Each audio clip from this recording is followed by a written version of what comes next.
This is Revathi. Welcome to అందమైన కథల పొదరిల్లు. Video చూస్తున్న వారికి లైక్స్, కామెంట్స్తో సపోర్ట్ చేస్తున్న వారికి thank you so much. Maharshi episode number 37. చీర పొడుగ్గా ఉంటుంది కాబట్టి మొహం మీద పడ్డ చీరని మహర్షి ఇంకా గుంజుతూనే ఉంటాడు. కొన్ని క్షణాలకి మహర్షి చీరని తీసి పట్టుకొని ఎదురుగా చూసేసరికి అవంతి కనిపిస్తుంటుంది. ఇద్దరూ ఒకరికొకరు చూసుకొని షాక్ అవుతుండగాని తులసి, వెంకట్ అక్కడికొస్తారు. తులసి అక్కడ జరిగింది చూసి, అయ్యో అవంతి, కాస్త చూసుకోవాల్సింది కదమ్మా అని చెప్పి, ఏమీ అనుకోకు మహర్షి, తను కావాలని చేసి ఉండదు, ఏదో పొరపాటుగా చీర జారి నీ మీద పడి ఉంటుంది అంటుంది తులసి. కొయ్యబారి ఉన్న అవంతి వైపు బెనర్జీ గారు, మహర్షి ఆశ్చర్యంగా చూస్తుంటే తులసి భర్త వైపు చూసి అది గమనించి, అదేనండి, మన ఇంటిపైకి కొత్తగా ఒక అమ్మాయి రెంట్కొచ్చిందని చెప్పాను కదా, ఈ అమ్మాయే, పేరు అవంతి అని పరిచయం చేస్తుంది. అది విని అవంతి ఇంకా షాక్ అవుతూ, ఇది వీళ్ళ ఫ్యామిలీనా అని అనుకుంటుంది. అవంతి, ఈయనే మీ బాబాయ్, ఇతను మహర్షి అని మాకు బాగా దగ్గరివాడు అని పరిచయం చేస్తుంది తులసి. అవంతి వాళ్ళ ఇద్దరి వైపు కాస్త కోపంగా చూస్తూ, నమస్కారం బాబాయ్ గారు, నమస్కారం మహర్షి గారు అని వాళ్ళు ఎవ్వరో తెలియనట్టుగా కోపంగా చేతులు జోడిస్తుంది. వాళ్ళిద్దరి కూడా తడబడుతూ నమస్కారం అని తెలియనట్టుగానే బదిలిస్తారు. వెంకట్ నవ్వుతూ, అదే నాన్న, అక్క అని మీకు అప్పుడప్పుడు చెప్తాను కదా, ఈ అక్క గురించే చెప్పేది అని, మా నాన్న నేను మహర్షి గారి కంపెనీలోనే జాబ్ చేస్తామా అక్క అంటాడు. అలాగా అని, అది బెనర్జీ గారి ఇల్లు అనే విషయాన్ని కాస్త తట్టుకోలేకపోతూ మహర్షి చేతిలో ఉన్న తన చీరను కోపంగా గుంజుకొని పైకి వెళ్తుంటుంది. మహర్షి, బెనర్జీ గారు ఇద్దరు వెళ్తున్న అవంతి వైపు చూస్తుంటారు. చాలా మంచి అమ్మాయండి, నాతో ఇట్టే కలిసిపోయింది అని చెప్తుంది తులసి నవ్వుతూ. సరే తులసి, అంత మంచి అమ్మాయికి ఇల్లు ఇచ్చి మంచి పని చేశావు, ఇక మేము ఆఫీస్కి వెళ్ళొస్తాము అని చెప్పి బెనర్జీ గారు, మహర్షి అక్కడి నుంచి వెళ్తుంటారు. మహర్షి ముందుకి కార్ దగ్గరికి వెళ్తున్నా వెనక్కి తిరిగి అవంతి కనిపిస్తుందేమోనని ఆశగా చూస్తుంటాడు. కొన్ని క్షణాలకి బయటకొచ్చి తన కోసం చూస్తూనే కార్ డ్రైవింగ్ సీట్లో కూర్చుంటాడు. బెనర్జీ గారు వచ్చి కూర్చోగానే కార్ స్టార్ట్ చేసుకుని వెళ్ళిపోతాడు. అవంతి రూమ్లోకి వచ్చి ఆ చీరని విసిరిగా ఓ పక్కకు వేసి, ఇదేంటి, నేను వచ్చి వచ్చి వీళ్ళ ఇంట్లో పడ్డాను, ఒంటరిదాన్ని అయినా నాకు వెంకట్ పిన్ని గారు తోడుగా ఉంటారని అనుకున్నాను, ఇప్పుడు వీళ్ళింట్లో నేను ఎలా ఉండను అని బాధగా ఆలోచిస్తూ ఉంటుంది. లేదు బెనర్జీ గారు, అవంతి ఇల్లు ఖాళీ చేయకూడదు, ఎలాగైనా మీ ఇంట్లోని ఉండేటట్టుగా చూడండి అంటాడు మహర్షి కార్ డ్రైవ్ చేస్తూ. అవంతి మా ఇంట్లో ఉండటం నాకు మంచి విషయమే మహర్షి, కానీ అది మా ఫ్యామిలీ అని తెలిసాక అవంతి ఉండటానికి ఇష్టపడుతుందో లేదోనని నా అనుమానం అంటాడు బెనర్జీ గారు. బయట రోజులు బాగలేవు బెనర్జీ గారు, అవంతి బయట ఉండాలంటే ఇబ్బంది పడుతుంది, తను మీ ఇంట్లో అయితే సేఫ్గా ఉంటుందని నా అభిప్రాయం అంటాడు మహర్షి. సరే మహర్షి, తనకు నేను నచ్చ చెప్తానులే అంటాడు బెనర్జీ గారు. సాయంత్రానికి బెనర్జీ గారు భార్య, కొడుకు ఇంట్లో లేకపోయేసరికి పైన ఉన్న అవంతిని కలిసి మాట్లాడుతూ, ఇల్లు ఖాళీ చేసి వెళ్తాననడం కరెక్ట్ కాదమ్మా, మహర్షి వల్ల కానీ నా వల్ల కానీ నీకిక్కడ ఎలాంటి ఇబ్బంది రాదు, తెలియని దగ్గరికి వెళ్ళి ఇబ్బందులు పడే బదులు నువ్వు ఇక్కడ ఉంటేనే మంచిదమ్మా, నా భార్య కూడా చాలా మంచిది, నీకు తోడుగా ఉంటుంది, మమ్మల్ని చూసి కాకపోయినా నా భార్య, నా కొడుకుని చూసేనా నువ్వు ఇక్కడే ఉండమ్మా, అనవసరంగా బయటకు వెళ్ళి ఇబ్బందులు పడొద్దు అని రిక్వెస్ట్ చేస్తుంటాడు. అవంతి ఆలోచనలు పడుతూ, నిజమే, ఒంటరిగా తెలియని చోటికి వెళ్ళి మళ్ళీ ఇబ్బందులు పడే బదులు ఏదో రకంగా ఇక్కడే ఉంటే మంచిదేమో అని మనసులో అనుకుంటుంది. మరుసటి రోజు బెనర్జీ గారు ఆఫీసులో మహర్షితో మాట్లాడుతూ, ఉంటాను ఉండను అని ఏది చెప్పలేదు మహర్షి, కానీ అవంతి కూడా ఒంటరిగా బయట ఉండటానికి భయపడుతున్నట్టుగా ఉంది అంటాడు. ఓకే బెనర్జీ గారు, తను అక్కడే ఉంటే మంచిదే. ఇన్ని రోజులు తను ఎలాంటి ఇబ్బందులు పడుతుందని బాధపడేవాణ్ణి. ఇప్పుడు మీ ఇంట్లో ఉంటుందంటే తనకి మీరు తోడుగా ఉన్నారనే ధైర్యం నాకు కూడా ఉంటుంది అంటాడు మహర్షి. ఇంతకీ మహర్షి, పేటెంట్ రైట్స్ గురించి అవంతిని ఒప్పించడం ఎలా? మనం నిర్లక్ష్యంగా ఉంటే గౌతమ్ తన పని తను చేస్తుంటాడు అని అంటాడు బెనర్జీ గారు.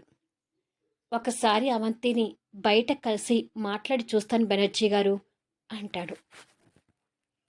మరుసటి రోజు సాయంత్రం అవంతి కూరగాయల మార్కెట్ కని పైనుంచి దిగి వెళ్తుండగా, కూరగాయల మార్కెట్కి వెళ్తున్నావమ్మా అని అడుగుతుంది తులసి. అవును పిన్ని గారు, మీకేమైనా కావాలా అని అడుగుతుంది. 1 కేజీ టమాటాలు తెచ్చిపెట్టమ్మా, ఉండు డబ్బులు తెచ్చి ఇస్తాను అని తులసి లోపలికి రాబోతుంటే, తీసుకొచ్చి ఇచ్చాక డబ్బులు తీసుకుంటానులే పిన్ని గారు అని చెప్పి వెళ్ళిపోతుంది. లోపల ఉన్న బెనర్జీ గారు అదంతా చూసి భార్య వినకూడదనుకొని రూంలోకి వెళ్ళి మహర్షికి ఫోన్ చేస్తుంటాడు. కారులో వెళ్తున్న మహర్షి బెనర్జీ గారి ఫోన్ లిఫ్ట్ చేసి, చెప్పండి బెనర్జీ గారు అంటాడు. ఇప్పుడే అవంతి కూరగాయల మార్కెట్ కని బయలుదేరింది మహర్షి, నువ్వు తనని ఇప్పుడే కలిస్తే మంచిదేమో అంటాడు. సరే బెనర్జీ గారు, నేను కలిసి మాట్లాడొస్తాను అంటాడు మహర్షి. కొద్దిసేపటికి అనుకున్నట్టుగానే మహర్షి కూరగాయల మార్కెట్ దగ్గర అవంతి కోసం ఎదురు చూస్తూ, ఇక్కడైతే ఎవ్వరూ చూడకపోవచ్చులే అని అనుకుంటాడు. అంతలో అవంతి అక్కడికొచ్చి మహర్షిని చూసి కోపంగా తప్పుకొని వెళ్ళబోతుంటే, అవంతి ఉండు, నీతో కొంచెం మాట్లాడాలి అని అవంతి దగ్గరికి వెళ్ళి దారికి అడ్డంగా నిలబడతాడు. మర్యాదగా నా దారికి అడ్డు తప్పుకోండి అంటుంది అదే కోపంతో. అవంతి, నువ్వు పేటెంట్స్ రైట్స్ గురించి కోర్టుకు వేస్తే నేను చాలా ఇబ్బంది పడాల్సి వస్తుంది. ఈ విషయం గురించి ఇంకొకసారి ఆలోచించు ప్లీజ్ అని రిక్వెస్ట్ చేస్తుంటాడు. చచ్చిన ఆలోచించను. నేను అనుకున్న పని ఖచ్చితంగా చేసి తీరుతాను. అయినా ఈ విషయం కరాఖండిగా ఆ రోజు చెప్పాను కదా, మళ్ళీ ఈరోజు అడుగుతున్నారెందుకు అని అంటుంది. ప్లీజ్ అవంతి, నా జీవితంలో నేను నిన్ను తప్ప ఎవరిని ఇంతగా రిక్వెస్ట్ చేయలేదు. నేను ఇంతగా అడుగుతున్నానంటే కాస్త అర్థం చేసుకో. నా బిజినెస్ పేరు కోర్టు వరకు తీసుకువెళ్ళాలని మాత్రం అనుకోవద్దు అని బతిమలాడుతుంటాడు. అవును, నాకొకటి అర్థం కావడం లేదు. మొన్నటి వరకు నన్ను అవంతి గారు అని పిలిచేవారు, ఇప్పుడేంటి గారు వదిలేశారు అని అడుగుతుంది. ఏమో అలా వస్తుంది అంటాడు మహర్షి. దుర్మార్గులైన నేనే మిమ్మల్ని గారు అని పిలుస్తున్నాను. అలాంటిది మీ నన్ను మర్యాద లేకుండా పేరుతో పిలవడం నచ్చడం లేదు అంటుంది విసురుగా. సరే, నువ్వు కోరుకున్నట్టుగానే పిలుస్తానులే, కానీ ఈ విషయంలో నా మాట వినండి అవంతి గారు అని మళ్ళీ రిక్వెస్ట్ చేస్తుంటాడు. కానీ అవంతి నిర్లక్ష్యంగా చూసి పక్కకు తప్పుకొని వెళ్ళబోతుంటే మహర్షి తన చేయి పట్టుకొని ఆపుతాడు. అప్పుడే రోడ్డుకి అవతల పక్క అటుగా వెళ్తున్న గౌతమ్ ఆ దృశ్యాన్ని చూసి కార్కి సడన్ బ్రేక్ వేస్తాడు. అవంతి తన చెయ్యి పట్టుకున్నందుకు మహర్షి వైపు ఇంకా కోపంగా చూస్తూ, నా చెయ్యి వదలండి మహర్షి గారు అంటుంది. కారులో కూర్చున్న గౌతమ్కి వాళ్ళ మాటలు వినపడవు, కానీ వాళ్ళ మూమెంట్స్ కనిపిస్తుంటాయి. ప్లీజ్ అవంతి, ఎంత కాదనుకున్నా నేను నీ మెడలో తాళి కట్టిన భర్తని. భర్త పరువుని భార్య తీయటం కరెక్ట్ కాదు అంటాడు అవంతి చెయ్యి అలాగే పట్టుకొని. ఏంటి, మీరు నా భర్త? అయితే మీరు నా మెడల కట్టిన తాళి ఎక్కడ ఉందో చూపించండి అని అడుగుతుంది సూటిగా చూస్తూ. మహర్షి దగ్గర సమాధానం లేక మౌనంగా ఉంటాడు. అదంతా చూస్తున్న గౌతమ్కి మహర్షి మీద కోపం కలుగుతూ, రాస్కేల్, నా స్నేహితురాలు చేయి పట్టుకొని ఇబ్బంది పెడుతున్నాడు, ఇతన్ని వదలకూడదు అని అనుకొని కారు దిగి వీళ్ళ దగ్గరికి రావాలని చూస్తుంటే ట్రాఫిక్లో రోడ్డు క్రాస్ చేయలేకపోతుంటాడు.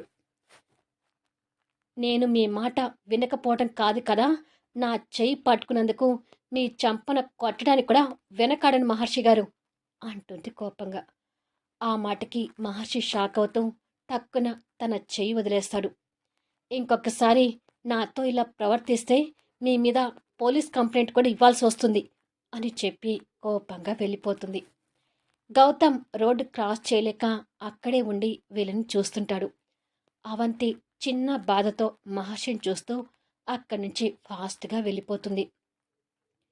వెళ్తున్న తన వైపు మహర్షి కూడా బాధగా చూసి, రాక్షసి, ఎంత చెప్పినా వినిపించుకోవడం లేదు అని అనుకొని తిరిగి కారులో కూర్చొని కారు స్టార్ట్ చేసుకొని వెళ్ళిపోతాడు. ఛా, ఆ మహర్షి దగ్గరికి వెళ్ళలేకపోయాను. నా స్నేహితురాల్ని ఏడిపిస్తున్న ఇతన్ని ఊరికనే వదలను అని అనుకొని గౌతమ్ కూడా కార్ స్టార్ట్ చేసుకుని వెళ్ళిపోతాడు. ఆ రోజు నైట్ అవంతి మహర్షితో మాట్లాడిన తీరు గుర్తుకు తెచ్చుకొని కన్నీళ్ళు పెడుతుంటుంది. మరుసటి రోజు ఉదయం అవంతి ఆఫీస్కి వెళ్ళడానికి కిందికి వస్తుంటే, నీకోసమే చూస్తున్నాను అవంతి అంటూ తులసి దగ్గరికి వెళ్ళి, బంధువుల పెళ్ళి అని చెప్పి మేము ముగ్గురం ఊరు వెళ్తున్నామమ్మా. మీ బాబాయ్ రేపు సాయంత్రానికి రావచ్చు. నేను వెంకట్ ఓ 4 రోజులు ఉండి వస్తాము. మీ బాబాయ్ ఇంటికి రాకపోయినా కాస్త ఇల్లుని గమనిస్తూ ఉండమ్మా అని చెప్తుంది తులసి. సరే పిన్నిగారు అని చెప్పి అవంతి వెళ్ళిపోతుంది. ఆఫీస్కి వచ్చిన అవంతిని గౌతమ్ నిలదీసి, ఆ మహర్షి ఏమంటున్నాడు అవంతి అని అడుగుతాడు. అవంతి కాస్త ఆశ్చర్యపోతూ, మహర్షి గారు నాతో మాట్లాడిన విషయం గౌతమ్కి తెలిసిందా ఏంటి అని అనుమానపడుతుండగాని, ఆ మహర్షి నీతో మాట్లాడేటప్పుడు వద్దామనుకున్నాను, కానీ ట్రాఫిక్లో రాలేకపోయాను. ఆ ప్లే బాయ్ నీతో ఏమైనా మిస్బిహేవ్ చేశాడా అవంతి అని అడుగుతాడు. అవంతి కాస్త కంగారు పడుతూ, అదేమీ లేదు గౌతమ్, మామూలుగానే పేటెంట్ రైట్స్ గురించి నన్ను ఒప్పించడానికి ప్రయత్నించబోయాడు. నేను ఒప్పుకోనని చెప్పి అక్కడి నుంచి వెళ్ళిపోయాను. అదే జరిగింది అని చెప్పి అక్కడి నుంచి వెళ్ళిపోతుంది. సారీ అవంతి, ఇదంతా నా వల్లే. ఎందుకొచ్చిన గొడవలే అని అతనిని ఏడిపించిన విషయం నాకు చెప్పడం లేదు. అతని చెయ్యి పట్టుకొని హరాస్మెంట్ చేయడం నేను కళ్ళారా చూశాను. నిన్ను ఏడిపిస్తున్న ఆ ప్లే బాయ్ని వదిలిపెట్టను. పేటెంట్ రైట్స్తో కోర్టుకి ఈడ్చే కంటే ముందే నీ జోలికి వచ్చి నీ చెయ్యి పట్టుకున్నందుకు అతనికి కోర్టు కంటే ముందే గట్టి పనిష్మెంట్ ఇస్తాను అని అనుకొని ఫోన్ కాల్ చేస్తుంటాడు. కొన్ని గంటల తర్వాత గౌతమ్ ఓ ప్రదేశంలో ఓ రౌడీ గ్యాంగ్ని కలిసి వాళ్ళకి మహర్షి ఫోటో కొంత డబ్బు ఇచ్చి, ప్రాణాలకి హాని జరగకుండా అతన్ని చితక్కొట్టండి, ఇది అడ్వాన్స్ మాత్రమే, పని పూర్తయ్యాక మళ్ళీ ఇస్తాను అంటాడు. ఓకే సార్, పని పూర్తయ్యాక మిమ్మల్ని కలుస్తాను అంటాడు అందులో ఒక రౌడీ. ఎదురు చూస్తూ ఉంటాను అని చెప్పి గౌతమ్ అక్కడి నుంచి వెళ్ళిపోతాడు. గౌతమ్ వెళ్ళిన కొన్ని క్షణాలకి దామోదర్ అక్కడికొచ్చి వాళ్ళ ముందు మరికొంత డబ్బు విసిరేసి, చిత్త కొట్టడం కాదు, ఏకంగా ఆ మహర్షి ప్రాణాలు తీసేయండి. మీ చేతిలో ఆ మహర్షి ప్రాణాలు పోతే దీనికి డబల్ అమౌంట్ ఇస్తాను అంటాడు దామోదర్. రౌడీలు ఆ డబ్బు చూసి సంతోషపడుతూ, కత్తి తీయండ్రా బయటికి అని అనుకొని వెళ్తారు. ఆ రోజు నైట్ అవంతి కార్లో ఆఫీస్ నుండి ఇంటికి బయలుదేరుతుండగా రోడ్డు మీద మహర్షి ఆ రౌడీలతో ఫైటింగ్ చేయడం కనిపిస్తుంటుంది. మహర్షి వాళ్ళని ఎదిరించి ఫైట్ చేస్తుంటాడు. అవంతి అది కాస్త కంగారుగా చూస్తూ, డ్రైవర్ కారు ఆపు అంటుంది. అప్పుడే మహర్షి దెబ్బకి కాస్త దూరంలో పడిన రౌడీ తన నడుమున పెట్టుకున్న కత్తిని తీసి మహర్షి దగ్గరకు వస్తుంటాడు. వాడిని చూసుకొని మహర్షి వేరే రౌడీల్ని కొడుతుంటాడు. అవంతి కారు దిగి కంగారుగా అక్కడికి వస్తుండగానే ఆ రౌడీ మహర్షి కడుపులో గట్టిగా పొడుస్తాడు. అది చూసి అవంతి ఒక్కసారిగా షాక్ అవుతుంటే, ఆ కత్తిపోటుకి గురైన మహర్షి నొప్పితో మిలక్కలు తిరుగుతూ రక్తం మడుగులో పడతాడు. రౌడీ మరొక్కసారి మహర్షిని పొడవబోతుండగా, ఏయ్, ఎవడ్రా మీరు అంటూ అవంతి అక్కడికి వస్తుంటుంది. అవంతి రావడం చూసి రౌడీలు అక్కడి నుంచి పారిపోతారు. రక్తం మడుగులో పడిన భర్తని చూడగానే అవంతి గుండె ఆగిపోతున్నట్టుగా ఉంటుంది. మహర్షి గారు అంటూ కన్నీళ్లు పెట్టుకుంటూ దగ్గరకు వస్తుంది. భార్యని చూడగానే మహర్షి కళ్ళు కాస్త సంతోషంతో మెరుస్తూ నొప్పితో మెలకలు తిరుగుతుంటాడు. మహర్షి గారు అంటూ అవంతి దగ్గరకొచ్చి మహర్షిని ఒడిలోకి తీసుకుంటుంది. మహర్షి ఆ నొప్పితోనే బాధపడుతూ అవంతి తన మనిషి అన్నట్టుగా అవంతి చేయిని గట్టిగా పట్టుకొని భావోద్వేగంతో తనని చూస్తూ కన్నీళ్ళు పెడుతుంటాడు.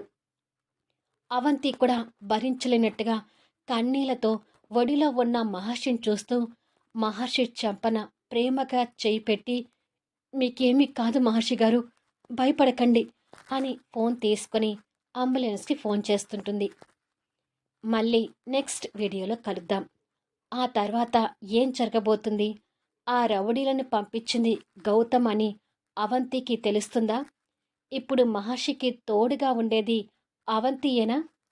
అద్భుతమైన కథనంతో ఆసక్తికరంగా సాగిపోయే కథా వీడియోస్ని మిస్ కాకుండా చూడండి. కథ నచ్చితే దయచేసి లైక్ చేయండి, కామెంట్ షేర్ చేయండి, సబ్స్క్రైబ్ చేసుకుని ఛానల్ షేర్ చేస్తూ సపోర్ట్ చేయండి. Thanks for listening.